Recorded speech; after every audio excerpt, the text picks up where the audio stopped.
There is a silent force operating in the depths of existence, weaving meetings and reunions that transcend time and logic. Sometimes, someone leaves your life, yet the feeling that it's not over persists. You try to move on, but certain signs return. A song, a dream, an inexplicable feeling of absence or presence. No matter how much time passes, something insists on telling you it isn't finished. And what if behind it all there is a language we don't understand, but that tries to guide us?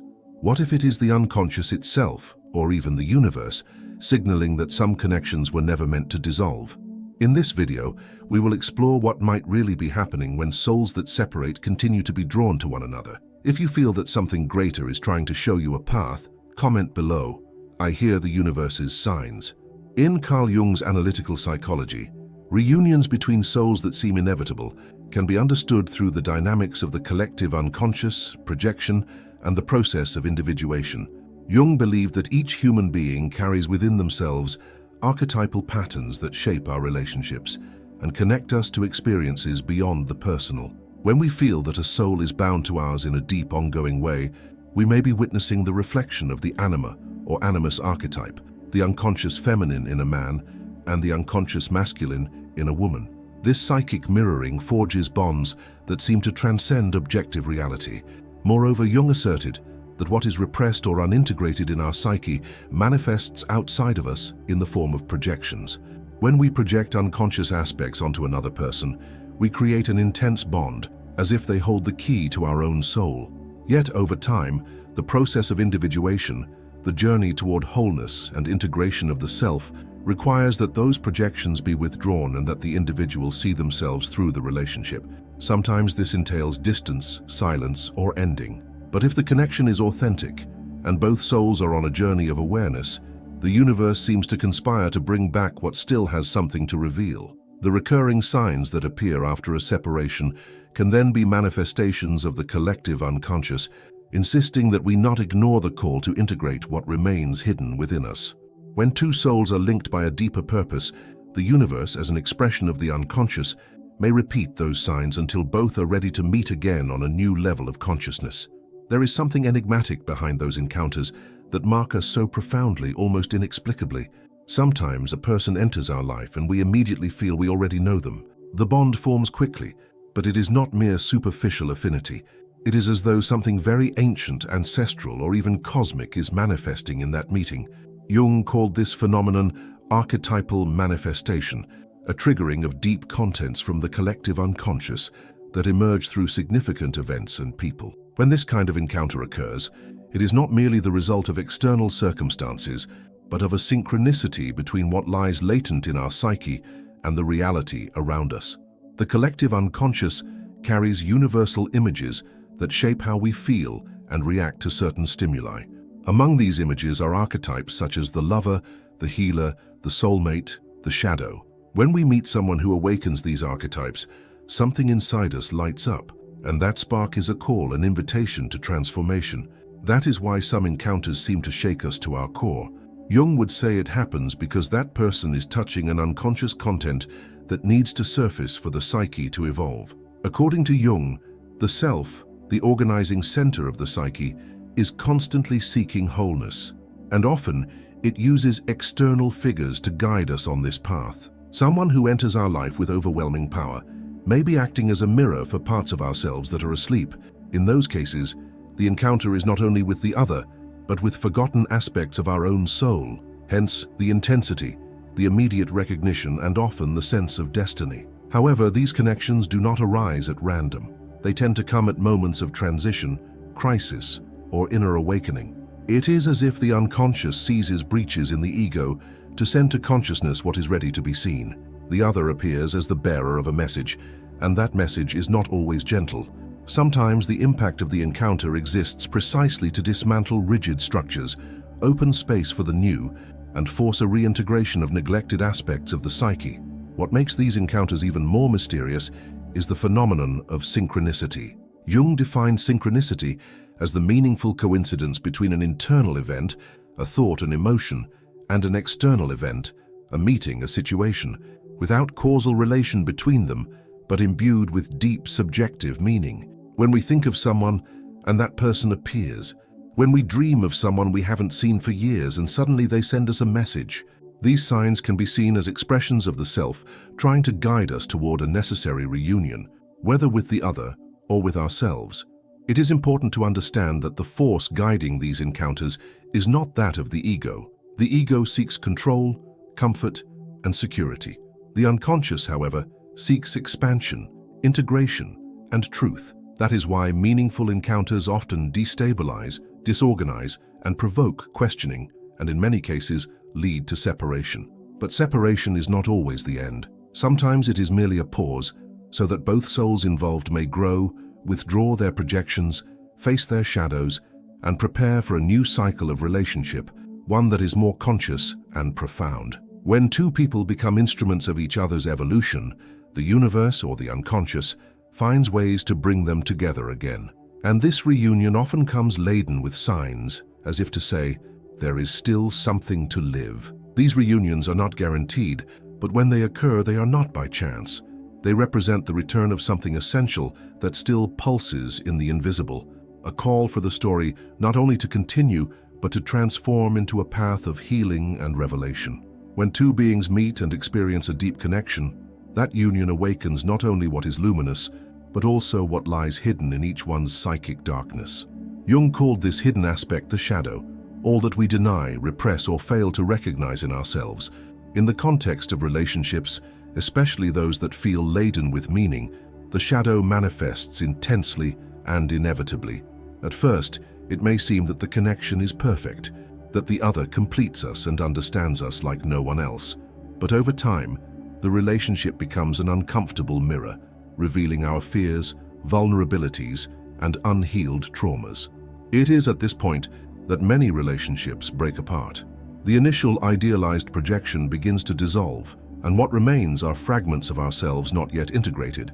The other then comes to represent what we refuse to see, our emotional dependency, our desire for control, our insecurity or repressed anger. Jung said that the shadow, when projected, generates conflicts and fractures in human relationships. Yet it is precisely this collapse that can ignite a process of self-knowledge.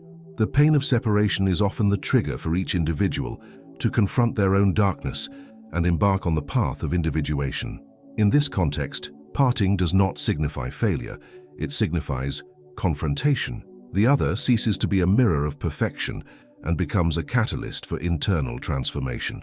It is at this juncture that many souls drift apart, not because love has ended, but because the unconscious demands work, depth, and truth. Reunion becomes possible only when that journey through the shadow has been at least partly undertaken. To meet the other again is, in many cases, to meet oneself again.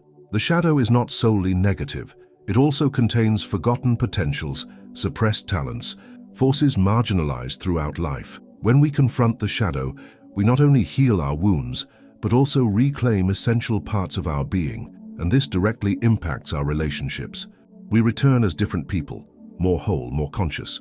And it is this new version of ourselves that may, in some cases, sustain a new cycle with that soul that still pulses in our psychic field. Reunion, therefore, is not a return to the past, but the opening of a new possibility. It is possible to truly meet the other again only when we stop demanding that they uphold our illusions and begin to recognize them as real, bearing both light and shadow, just like us. Projection gives way to authentic bond. Love transforms into an instrument of consciousness. Jung affirmed that there is no individuation without pain, and relationships are among the most effective paths for revealing what lies hidden in our unconscious. The person we love most can also be the one who hurts us the deepest, not out of malice, but because they activate in us inner zones not yet healed. In this context, separation is a necessary movement of the self to allow each individual to dive more deeply into their own psyche. Only then can healing occur. It is common that after this descent into the shadow, signs begin to reappear. Dreams of the person, unexpected encounters, persistent memories, synchronicities. This does not mean that the reunion must happen at all costs, but that something remains alive in that connection. It is up to each person to discern whether reunion represents a new cycle of consciousness or merely another attempt to avoid inner work. When both have undertaken that work, the universe can indeed conspire to unite them once more. But now, on new foundations. When the shadow is acknowledged, it transforms into a source of power and clarity. And it is this transformation that enables a true reunion, not a return to what once was, but the creation of what can still be, from a place of emotional maturity and soul expansion. Many relationships that appear magical and inevitable are, in reality, activated by a powerful unconscious dynamic, projection of the anima and animus. According to Jung, within every man resides the archetypal image of the feminine, the anima, and within every woman, the archetypal image of the masculine, the animus. These figures are not mere social constructs or personal experiences, but expressions of the collective unconscious, shaped by thousands of years of symbolism and human experience. They profoundly influence how we love, idealize, and relate. When someone crosses our path and unconsciously fits that internal image, projection occurs. We do not see who the other truly is, but rather what they represent for our psyche. That is why we feel we have found the right person, the soulmate, or someone who completes us. Yet no matter how overwhelming that sensation, it cannot sustain itself indefinitely.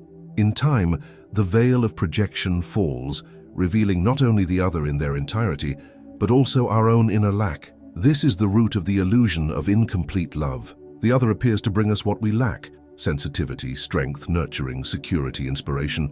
But in truth, they only mirror a part of our own soul, not yet integrated. The quest for someone to complete us is, at its core, the quest to integrate those internal aspects. Jung stated that individuation occurs only when we withdraw these projections and recognize that true completeness arises from within. When we love solely through projection, we love an idealized version of ourselves. When projection dissolves, real love begins, the love that sees the other as they are, not as we wish them to be. During the dissolution of projection, many relationships collapse. The idealized partner begins to seem distant, cold, incoherent. But in reality, they are simply being themselves, no longer the screen on which we projected our internal images. That shock is painful, but essential. It forces the individual to question not only the other, but themselves. What was I seeking in this person? Which part of me did I still fail to recognize and tried to find outside? By recognizing and embracing the anima or animus within, the person begins to transform. A man who has integrated his anima becomes more intuitive, sensitive, and creative. A woman who has integrated her animus develops strength, rationality, and assertiveness. And upon completing themselves internally, both become capable of loving more maturely, free from idealization and emotional dependency.